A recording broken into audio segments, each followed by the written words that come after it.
Hadirin dimuliakan Allah SWT, tidak ada perkara yang lebih penting melebihi agama, hadirin. Karena agama inilah Allah Subhanahu wa ta'ala menciptakan manusia ini. Di manusia ini diciptakan oleh Allah Subhanahu wa ta'ala karena masalah agama. Allah hendak menguji siapa orang yang mau mengamalkan agama Allah dan siapa yang tidak mau mengamalkan agama Allah.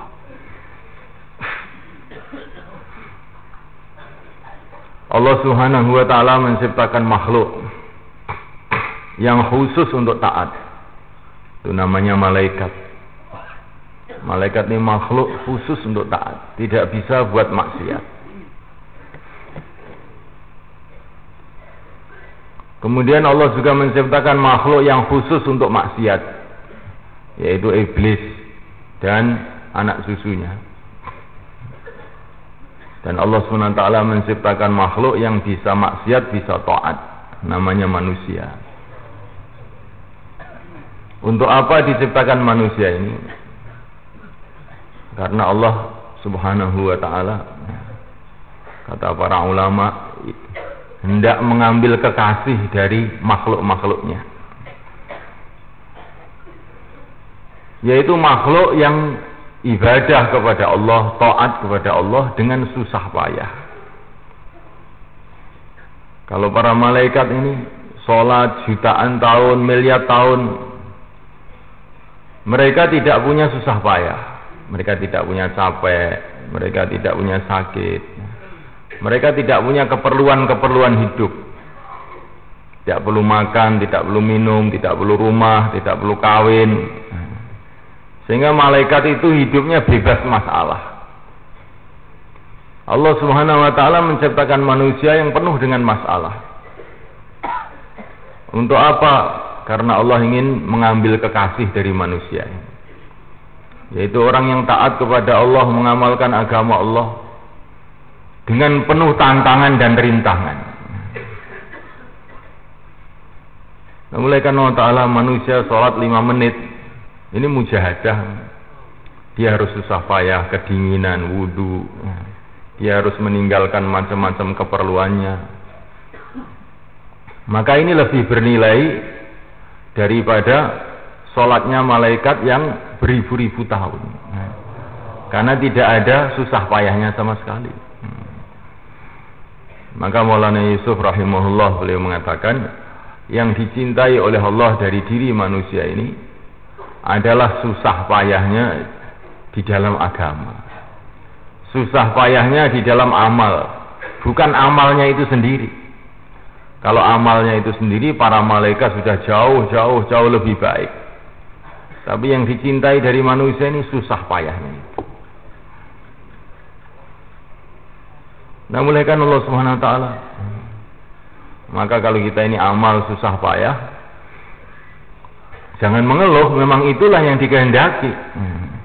Memang susah payahnya itu yang dikehendaki. Kalau ingin tidak susah payah, jadi malaikat. Udah, tidak usah susah payah lagi. Memang yang dicintai oleh Allah adalah susah payah itu. Innama ajruki ala qadari nasabiki. Itu sabda Nabi kepada Sayyidah Aisyah radhiyallahu ta'ala anha. Pahala kamu itu menurut susah payah kamu. Ditambah banyak susah payah, maka tambah banyak pahalanya. Nah, mulaikan Allah SWT.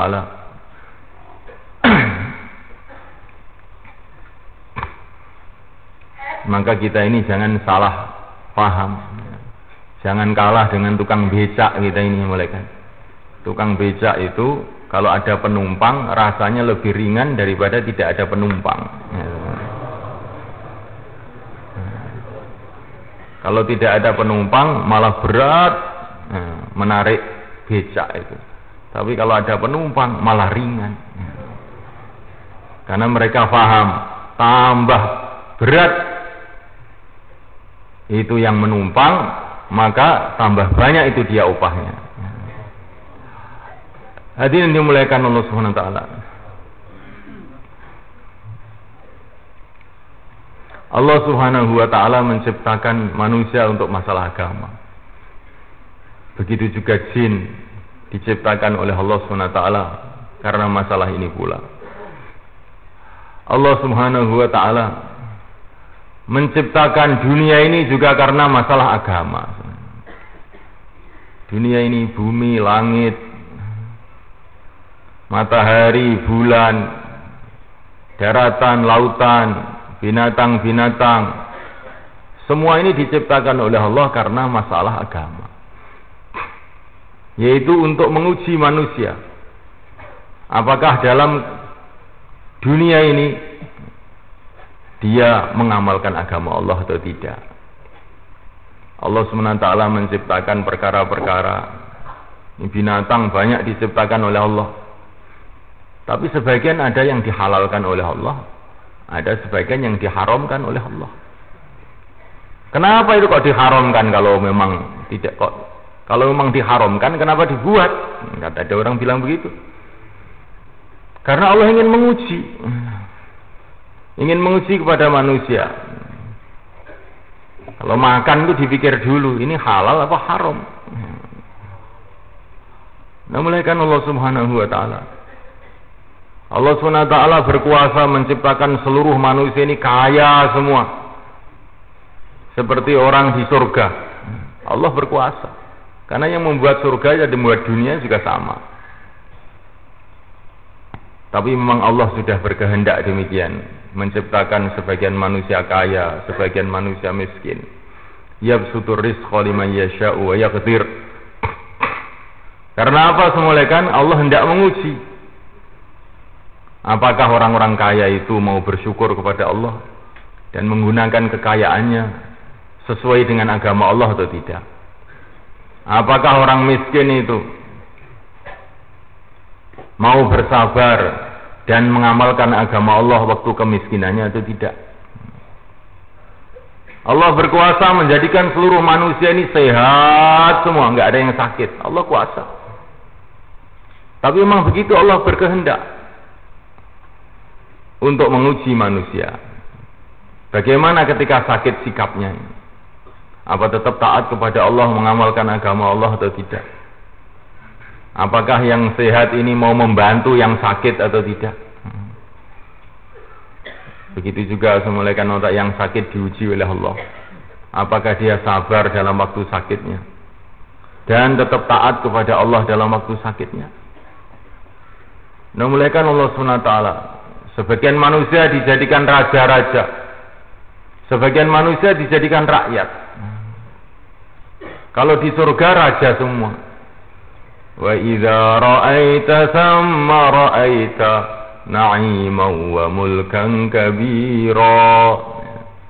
Jadi raja semua, walaupun bukan keturunan raja, jadi raja semua. Nah, mulaikan Allah Subhanahu wa taala, di dunia tidak, sebagian jadi pejabat, sebagian jadi rakyat. Karena Allah hendak menguji apakah yang jadi raja-raja ini berbuat adil atau tidak, taat kepada Allah dalam kerajaannya atau tidak. Begitu juga rakyat, mulaikan Allah Ta'ala diuji oleh Allah, apakah dia mengamalkan agama sedangkan dia jadi rakyat jelata atau tidak. Nah, mulaikan Allah SWT, begitu seterusnya. Allah jadikan sebagian manusia ini baik, sebagian manusia jahat. Kenapa? Karena Allah hendak menguji. Hendak menguji mau berjuang atau tidak, mau dakwah atau tidak. Kalau malaikat nggak perlu dakwah, malaikat semua sudah baik, semua mau dakwah sama siapa. Manusia ini sebagian baik, sebagian buruk. Karena Allah hendak menguji manusia dengan amalan yang namanya perjuangan. Nah, malaikat Allah SWT. Coba kita bayangkan ini untuk memudahkan pemikiran kita. Kalau tidak ada perang, malaikat, maka tentara itu tidak akan mendapatkan gaji, malaikat. Kalau dunia ini tidak ada perang, Maka tidak ada nilainya namanya jenderal, namanya kolonel, enggak ada perang, semua dipensiun semua. Nah, mulaikan Allah Subhanahu wa taala. Maka adanya suasana yang hiruk pikuk ini yang ada di dunia ini memang disengaja, memang dikehendaki oleh Allah untuk Allah mengangkat derajatnya orang-orang yang Allah kehendaki, untuk memuliakan orang-orang yang Allah kehendaki. Nah, mulaikan Allah Subhanahu wa taala, dunia diciptakan karena masalah agama, akhirat pun diciptakan karena masalah agama. Kalau dunia ini tempat ujian siapa yang mau mengamalkan agama atau tidak mengamalkan agama. Nanti datang hari kiamat untuk iklan, untuk memberikan pengumuman siapa yang telah lulus ujian atau tidak lulus ujian. Siapa yang sukses dengan mengamalkan agama sampai matinya, dan siapa yang telah gagal. Yang memberikan iklan adalah Jibril alaihissalatu wassalam. Dipanggil satu persatu manusia di seluruh alam ini. Fulan ibnu Fulan telah sukses dan dia tidak akan celaka selama-lamanya. Fulan ibnu Fulan telah gagal dan dia akan susah selamanya. Memulaikan Allah Ta'ala. Akhirat pun diciptakan karena masalah agama, yaitu untuk membalas orang-orang yang mengamalkan agama dengan surga Allah. Aisyatun radiyah, kehidupan yang memuaskan di sana. Darussalam, tempat yang tidak ada cacatnya sedikit pun, selamat dari seluruh kekurangan. Tempatnya memuaskan, istana-istana dari emas, istana-istana dari intan, sungai-sungai dari susu, dari madu, yang bukan diperas dari lebah, bukan diperas dari sapi, tapi langsung dari kun fayakun, tanpa proses apapun, yang tidak akan busuk selama-lamanya, tidak akan rusak selama-lamanya. Aisyatun radiyah, kehidupan yang memuaskan. Nah, mulaikan Allah Subhanahu wa taala, tempatnya memuaskan, tidak ada cacatnya. Tiap hari dikejutkan dengan perkara-perkara yang menggembirakan. Ini ahli surga. Jalan-jalan tiba-tiba melihat istana yang begitu indah, lebih indah dari istana dia, maka dia terkejut. Tanya kepada para malaikat, istana siapa ini? Oh, ini istana Tuhan. Nah, inilah yang difirmankan oleh Allah dulu. Fala ta'lamu nafsum ma ukhfiya lahum min qurrati a'yun jazaa'an bima kanu yaksibun. Tidak ada seorang pun yang tahu perkara-perkara yang disimpan oleh Allah untuk orang-orang beriman daripada kegembiraan-gembiraan, perkara-perkara yang menyenangkan sebagai balasan amalan mereka. Tidak ada yang tahu, sampai ahli surga sendiri nggak tahu. Sehingga tiap hari terkejut terus, terkejut dengan perkara-perkara yang menggembirakan. Dia ketemu bidadari yang lebih cantik dari istrinya. Dia terkejut, ini milik siapa? Ini milik Tuhan, yang disimpan oleh Allah untuk Tuhan. Tiap hari terkejut dengan perkara yang menggembirakan. Sebagaimana manusia di dunia ini senantiasa terkejut dengan perkara-perkara yang menyusahkan. Maka memulaikan Allah Ta'ala di sana nanti terkejut dengan perkara yang menggembirakan. Teman-temannya memuaskan. Teman-temannya adalah para nabi, para rasul, para sahabat, para wali-wali Allah. Di sana berkumpul semua, mulai kakek kita Adam alaihissalatu wassalam sampai nabi yang terakhir, semua kita nanti akan jumpa lagi di sana.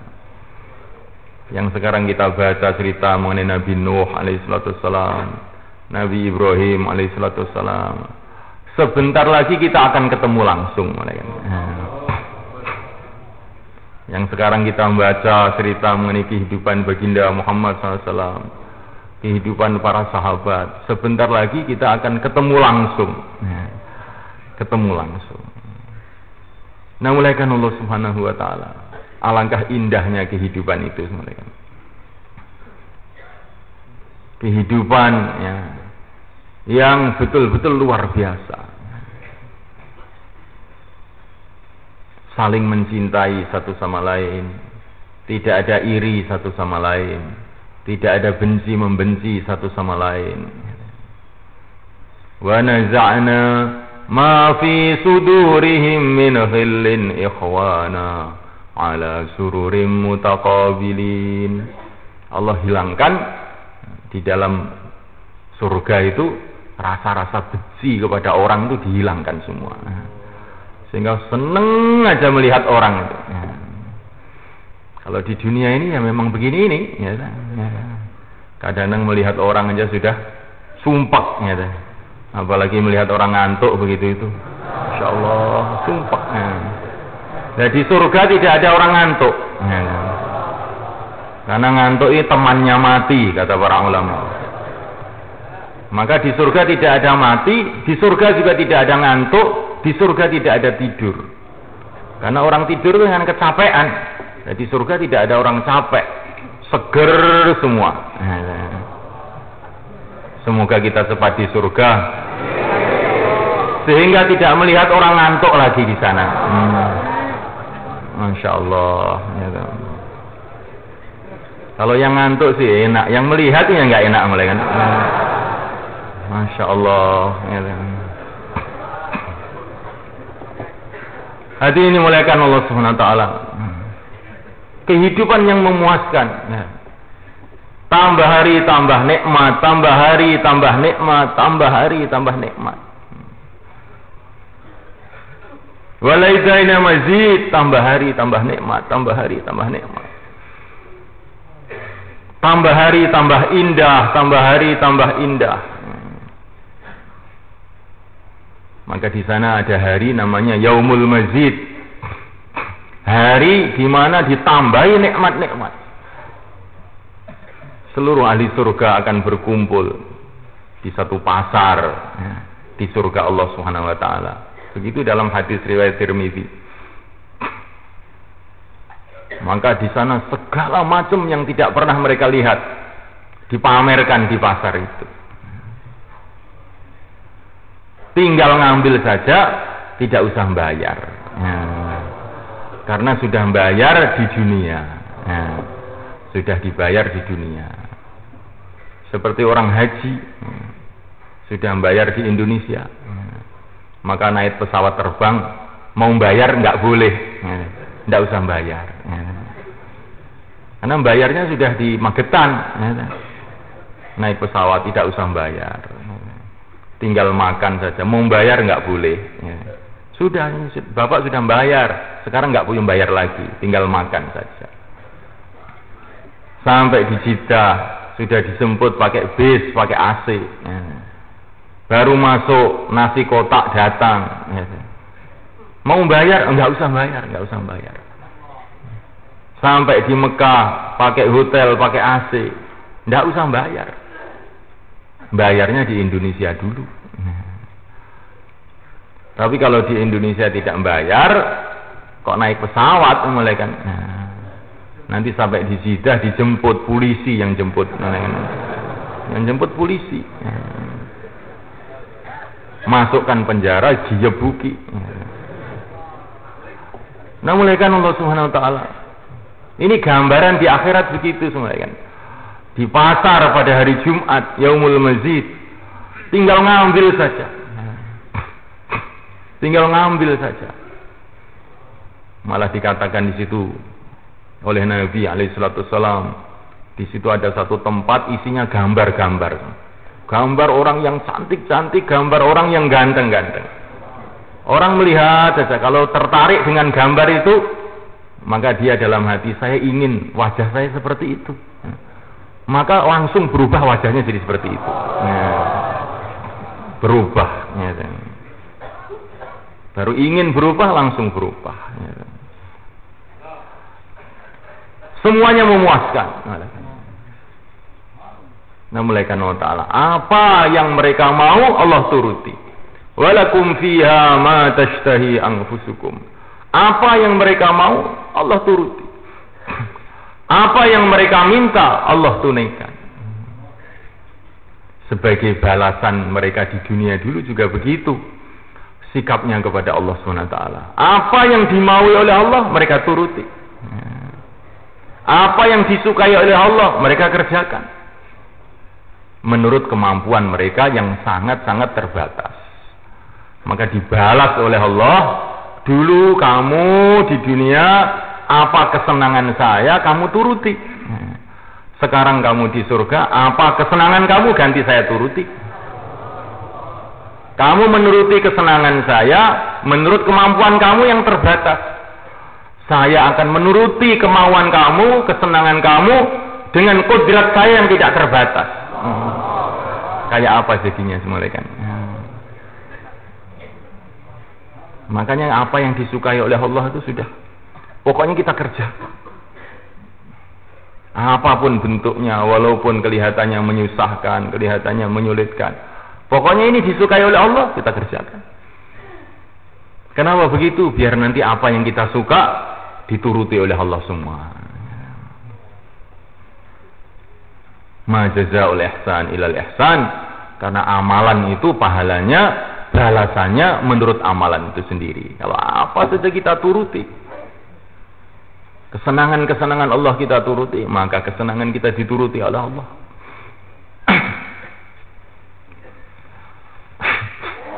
Inilah semulaikan Allah Ta'ala pentingnya agama. Karena agama ini sangat penting semulaikan, bahkan perkara yang terpenting, maka semulaikan Allah Ta'ala mesti kita mementingkannya, melebihi segala urusan.